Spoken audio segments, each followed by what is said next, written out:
What's going on? Kyle Welcher here, Bassmaster Elite Series Pro. We're here with Michiana Outdoors, and we're going to be talking about fishing line today. So I'm pretty meticulous. I pay a lot of attention to the properties of line, the line diameter, and all that stuff. And I'm going to kind of walk y'all through exactly what line that I use for every single technique, and kind of what makes me choose the line for one technique or another. So there's a lot of different line brands out there, and inside those line brands there's a ton of different types of line, and it can get a little overwhelming if you don't understand the properties that makes one line good for certain techniques. So I use Sunline. That's the one that I use. I've got a lot of them laid out here, and I'm going to walk y'all through exactly why I choose one for a certain technique. So the thing I will start off with is the most important thing that I see people not really pay attention to is the diameter of the line trumps all. It doesn't matter what this says. It says it's 18-pound test, and it is 18-pound test, but the most important part is that diameter. I could put this in a box that says 25-pound line, and it doesn't mean that it's, it doesn't mean it's going to break at 25 pounds, none of that stuff. But the diameter is what gives your bait the action that you're looking for. So that's one thing I pay attention to. With Sunline, our diameters are a little bit thinner as far as the pound test goes, but that's what you want to pay attention to as far as your fall rate. When you're throwing a spinner bait, you want to pay attention to that because it gives your spinner bait a little bit more thump if you use a little bit smaller diameter. If you're throwing a small little crankbait that has a tight wobble, if you downsize, have a little bit thinner diameter, it's going to allow that bait to wiggle a little bit more, hunt a little bit better.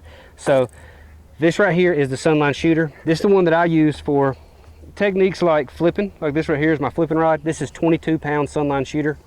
Has a 0.400 diameter. That's 0.4 millimeter diameter. What that does is, I feel like that's the perfect line size that gives me a really natural fall rate, but still has a ton of strength. This is 22-pound line, but it's still relatively thin to where it's not going to overpower and put too much of a bow in my line when I'm flipping like a 1/4 ounce, a 3/8 ounce, a 1/2 ounce weight.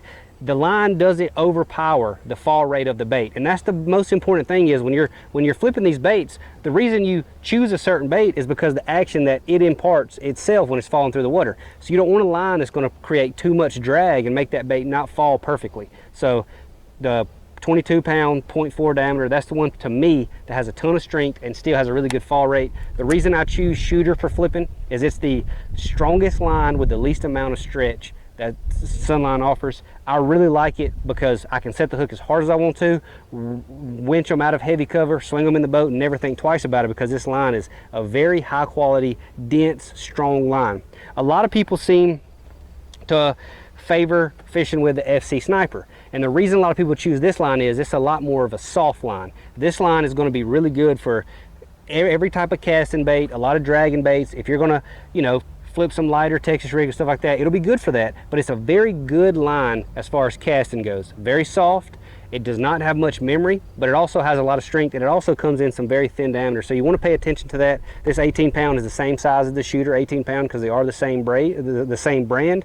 But this is just going to be one that for like vibrating jigs and all that type of stuff. But if you want to get a little bit more in depth for like vibrating jigs, they also have a DOS Strike FC fluorocarbon line, and what this does is this line actually has a little bit more stretch than the FC Sniper. So it's another thing. The reason you want to use this is when you're using that soft action rod, you're throwing that vibrating jig or that chatterbait out there, and you're winding it. It just gives those fish a little bit more time to, whenever they eat that bait, to swim left or right before you really engage them and try to set the hook on that. So that's one of the most important things whenever you're doing some of those reaction type of baits, is not having a super strong, like really no stretch line, because you're going to like move those fish too far and it's just going to overpower your bait. And then a lot of times the hooks that are on those baits are not really strong enough to withstand a super hard hook set from a line that doesn't have any stretch. So this is one that's just add a little bit of stretch to it to make it kind of fit the bill for vibrating jig fishing. So that's what it's designed for.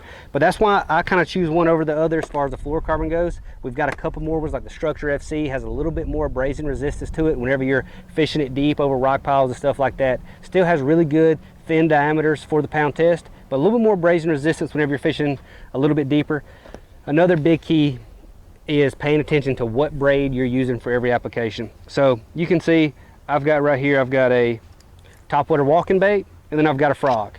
And you can see both these have braided line on it. But if you can just tell by looking at the reel, that it's not the exact same type of braided line. And the biggest differences in these two is the amount of carriers that are actually woven together in this braided line. So this is going to be an 8-strand braided line. This is a topwater treble hook type bait. I'm never going to put this in heavy cover, and I really like that 8-strand. This is I've got it right here, the Sunline X Plasma. This is actually 30 and this box is 16, but it's the same type of line. It's a really good casting line. You can cast it a long ways. It's very smooth, comes back through the guides very smooth. It doesn't have any, you know, loud sawing noise and stuff like that. And it's really good for just making super long casts, still having no stretch, and it's just a very easy line to fish with. Now, this is one that I'm going to use for open water and all that type of stuff. And then the other one that's tied onto the frog, this is the Sunline SX1. The one that I choose for this is 50 pound, but the reason you want to use a 4-strand braid for frog fishing is when that fish bites that bait and it gets all balled up in the grass and you set the hook, this braid is a little bit rougher, and it almost acts like a saw whenever you set the hook, and it'll actually cut through some of that vegetation and make you a lane where you can get those fish out. I've actually seen it whenever you're flipping, whenever you're frogging, you set the hook and it'll just like cut a V straight through the line, straight through the grass. If you're fishing any types of mats, or you know, a little bit softer like milfoil and stuff, really cuts well. But the SX1 is a 4-strand braid. That's the stuff I use in heavy cover and all that. If I'm flipping wood, I will go back to the 8-strand and flip it, but for any type of grass, the 4-strand braid seems to cut it a little bit better. And then I know a lot of people get super dialed in as far as which lines you want to use for a spinning reel. I've been back and forth on it myself. I've used the SX1, the 4-strand. It casts super good. It's really, really strong. This right here is the Sunline Defier D-braid. This is a lot smoother braid. It's very smooth, but this line actually does not float for a braid. It actually, whenever you're flipping it out there, it doesn't get that big bow in your line whenever it's, you know, sinking to them, whenever it's falling to them. So this braid actually cuts through the water a little bit better whenever you're in current or super deep water. This braid actually sinks a little bit, and it also is very smooth. It's an 8-strand braid. That's one that I like. Casts really well, gets to the fish very efficiently, and it looks very natural falling because it doesn't inhibit the action of the, you know, the drop shot or the hair jig or the wacky rig falling whenever you cast out there to them. Now on this one, I was just fishing on Lake Oahe where we had a lot of rocks and stuff like that. So I was using 10-pound Sunline shooter. The shooter is just really abrasion resistant. If you're not going to be around rocks and stuff, going to be on a lot of sand flats. A new line from Sunline is the Tornado, whatever you want to call it. It's got a plasma rise coating on it. This is brand new for this year.